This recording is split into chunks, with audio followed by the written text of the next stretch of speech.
እግዚአብሔርን የሚፈራ አስተራኒቆስ የሚባል አንድ ሰው ነበረ። ይህም ሰው በየወሩ 3 በዓላቶችን እያከበረ ኖረ።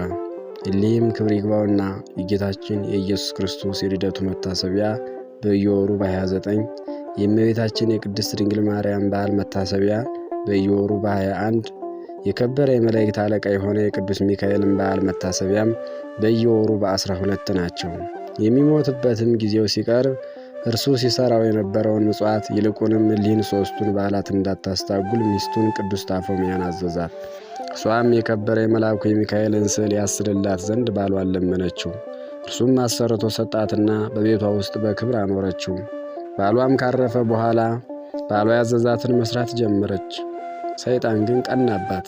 በመበለት ሴት መነኩሲት ተመስሎ ከእርሷ ጋር ተነጋገረ። እንዲህም አላት፣ እኔ አዝንልሻለሁ እራራልሻለሁ። ገንዘብሽ ሳያልቅ የልጅነትሽም ወራት ሳያልፍ አግብተሽ ልጅ ተወልጂ ዘንድ እመክርሻለሁ። ባልሽም መንግሥተ ሰማያቱን ወርሷል፣ ምጽዋትም አይሻም። አፎምያም እንዲህ ብላ መለሰችለት፣ እኔ ከሌላ ሰው ጋር ሳልገናኝ በእግዚአብሔር ፊት ቃል ኪዳን አድርጌያለሁ። ርግቦችና መንጢጦች እንኳ ሌላ ባል አያውቁም። በእግዚአብሔር አርአያ ከተፈጠሩ ሰዎች ይህ ሊሆን እንዴት ይገባል? ምክሩንም ባልሰማሽ ጊዜ አርአያውን ለውጦ በላይዋ ጮኸባት። እንዲህም አላት፣ እኔ በሌላ ጊዜ እመጣለሁ። እርሷም የከበረ የመልአኩ የሚካኤልን ስዕል ይዛ አሳደደችው።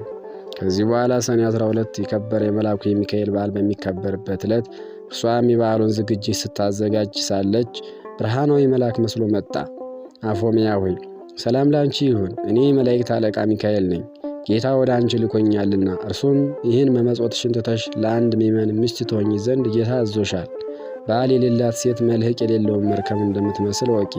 እንደ አብርሃምና ያዕቆብ እንደ ዳዊትም እንደ እነርሱ ያሉ ብዙ ሴቶችን እንዳገቡ እግዚአብሔርንም ደስ እንዳሰኙት ከብሉይ ኪዳን መጻሕፍት ጥቅሶችን ያመጣላት ጀመረ። ቅድስት አፎምያም መልሳ፣ አንተ የእግዚአብሔር መልአክ ከሆንክ የመስቀል ምልክት ከአንተ ጋር ወዴት አለ? የንጉሥ ጭፍራ የሆነ ሁሉ የንጉሥን ማኅተም ሳይዝ ወደ ሌላ ቦታ አይሄድምና አለችው። ሰይጣኑም ይህንን በሰማ ጊዜ መልኩ ተለወጠና አነቃት። እርሷም ወደ ከበረው መልአክ ወደ ሚካኤል ጮኸች። ወዲያውኑም ደርሶ አዳናት። ያንንም ሰይጣን ይዞ ይቀጣው ጀመር። ሰይጣንም ጮኸ፣ ማረኝ፣ ያለ ጊዜ አታጥፋኝ፣ እግዚአብሔር እስከ ዓለም ፍጻሜ ታግሶናልና እያለ ለመነው። ከዚያም ተወውና አባረረው። የከበረ መልአክ ሚካኤልም እንዲህ አላት፣ ብፅዕት አፎምያ ሆይ ሂደሽ የቤትሽን ሥራ አዘጋጂ፣ አንቺ ከዚህ ዓለም በሞት ትለያለሽና። እነሆ እግዚአብሔርም ዓይን ያላየውን ጆሮ ያልሰማውን በሰው ልብም ያልታሰበውን አዘጋጅቶልሻል። ይህንንም ብሎ ሰላምታ ሰጣት፣ ወደ ሰማያትም አረገ። የበዓሉንም ዝግጅት እንደሚገባ ከፈጸመች በኋላ ወደ ኤጲስቆጶሱና ወደ ካህናቱ ሁሉ ላከች። ወደ እርሷም በመጡ ጊዜ ለድሆችና ለጦም አዳሪዎች ይሰጧቸው ዘንድ ገንዘቧን ሁሉ አስረከበቻቸው። ከዚህ በኋላ ተነስታ ጸለየች። የከበረ የመልአኩ የቅዱስ ሚካኤልንም ስዕል አንስታ ታቅፋ ሳመችው። ያን ጊዜም በሰላም አረፈች።